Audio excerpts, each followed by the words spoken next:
ইউটিউবের ভাই ও বোনেরা, আমরা জর্দাটা কিভাবে পাকাই, কি সিস্টেমে পাকাই, সবাই যদি ইনশাল্লাহ দেখেন, বাসায় যারা মা বোনেরা অল্প কিছু পাকান ইনশাল্লাহ শিখতে পারবেন। কিন্তু আগার থেকে গোড়া পর্যন্ত পুরো ভিডিওটা দেখতে হবে, না দেখলে আপনারা কোনোদিনও শিখতে পারবেন না।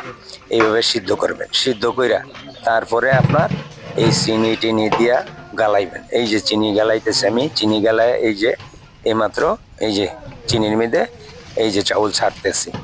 এই যে এইভাবেই আমরা কাজগুনি করি। দেখেন আমাকে কাজগুনি অনেক কষ্টের। দেখেন আমার কাপড় চোপড় যা আছে সম্পূর্ণ সাত মাঠ ভিজা বিনাশ।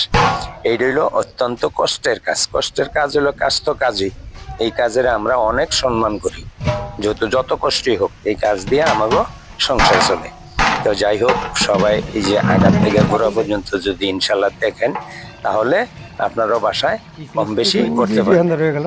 এই যে আমরা এইভাবে দিয়া তারপরে দম দিই, দুধ পানি দিয়া সুন্দর করে দেখবেন আমরা দুধ পানিটি কিভাবে দিতেছি, কিশমিশিটি কিভাবে দিতেছি দিয়া তারপরে আমরা এই দমে ফালায় রাখি এক থেকে অন্তত 2 ঘন্টা।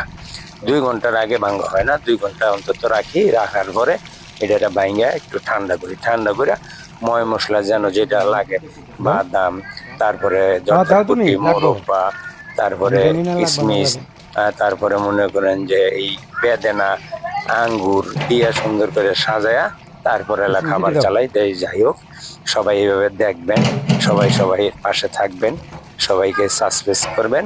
তো ইনশাল্লাহ যাই হোক, আমিও আপনাদের পাশে থাকবো, ভালোবাসা যতটুকু লাগে দিব। সবাই ইনশাল্লাহ ভালো থাকবেন, সুস্থ থাকবেন, দোয়া করি।